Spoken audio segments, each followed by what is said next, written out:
जय हिंद दोस्तों, बहुत बहुत स्वागत है आपका विजडम वर्ल्ड के इस ऑफिशियल यूट्यूब चैनल में।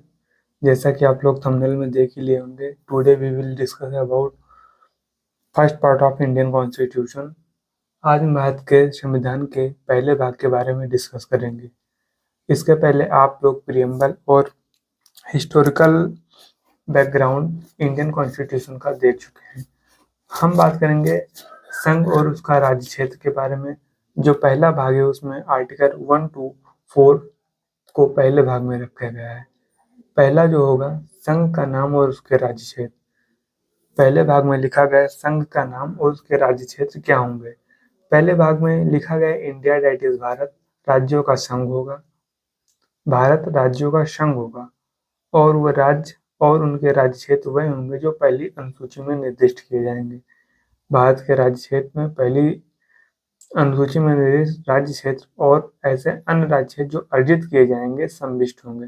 मतलब भारत के राज्य में वह राज्य आएंगे जो पहली अनुसूची में है तथा जो बाद में अर्जित भी किए जाएंगे राज्य के क्षेत्र में आएंगे। अनुच्छेद 2 में लिखा गया है नए राज्यों का प्रवेश या स्थापना के बारे में। आर्टिकल 2 ये कहता है कि संसद विधि द्वारा ऐसे निबंधनों और शर्तों पर जो वह ठीक समझे संघ में नए राज्य या उनकी स्थापना कर सकेगी। संसद अगर जो अपने हिसाब से ठीक समझे तो नए राज्यों की स्थापना कर सकेगी, उसे खत्म भी कर सकेगी और जो चाहे वो कर सकती है राज्यों के संबंध में।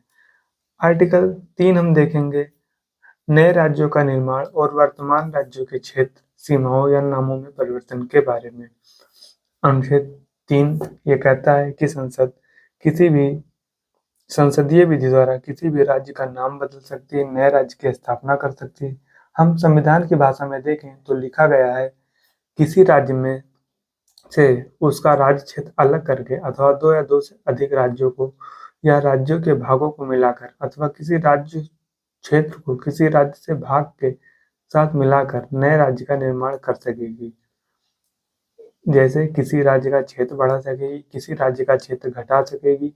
ये सारी बातें संविधान में स्पष्ट लिखी हुई हैं।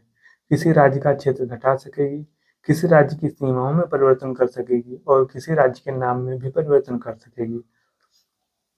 इस बारे में लिखा गया है लास्ट में, परंतु इस प्रयोजन के लिए कोई विधेयक राष्ट्रपति की सिफारिश के बिना और जहां विधेयक में अंतर्विष्ट प्रस्तावना का प्रभाव राज्यों में से किसी के क्षेत्र सीमाओं या नाम पर पड़ता है, जहां जब तक उस राज्य के विधानमंडल द्वारा उस पर अपने विचार ऐसी अवधि के भीतर जो निर्देश में निर्दिष्ट की जाए या ऐसे अतिरिक्त अवधि के भीतर जो राष्ट्रपति द्वारा अनुज्ञात की जाए प्रकट किए जाने के लिए वह विधेयक राष्ट्रपति द्वारा उसे निर्देशित नहीं कर दिया जाएगा और इस प्रकार विनिर्दिष्ट या अनुज्ञात अवधि समाप्त नहीं हो गई संसद के लिए सदन में पुनर्स्थापित नहीं किया जाएगा। इधर हम देखेंगे संविधान के 7वां संशोधन अधिनियम 1956 की धारा 2 खंड के स्थान पर प्रतिस्थापित किए गए हैं।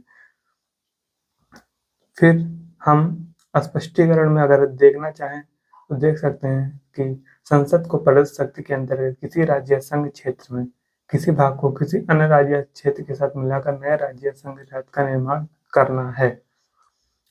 अब आर्टिकल 4 के बारे में देखेंगे। संविधान की पहली अनुसूची और चौथी अनुसूची के संशोधन तथा अनुपूरक अनुषांगिक और परिणामिक विषयों पर उपबंध के लिए अनुच्छेद 2 और अनुच्छेद 3 के अधीन बनाई गई विधियां हैं।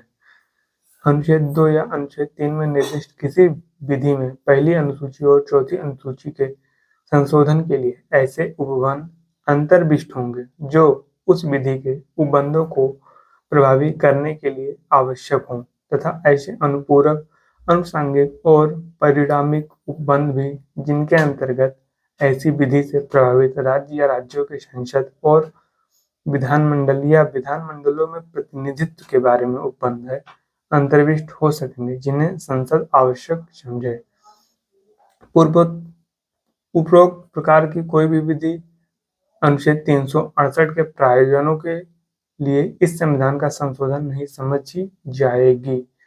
अंततः हम ये देख सकते हैं कि आर्टिकल 1 से 4 तक हमें ये बताया गया है कि भारत में जो राज्य होंगे और राज्यों का जो संघ होगा वो संसद की ऊपर डिपेंड करता है। संसद किसी भी राज्य को भारत में मिला सकती है और आगे हम सारी शक्तियां संसद को ही दी गई हैं।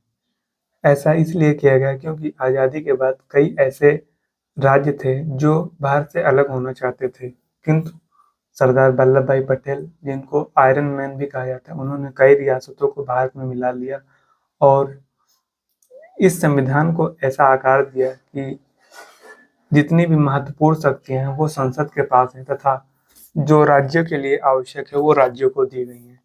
आगे हम देखेंगे संविधान के भाग 2 के बारे में, जिसमें नागरिकता आदि के बारे में बताया गया है। ये सीरीज एकदम फ्री है, तो आप लगातार देखते रहिए। मिलते हैं नेक्स्ट वीडियो में, तब तक के लिए जय हिंद।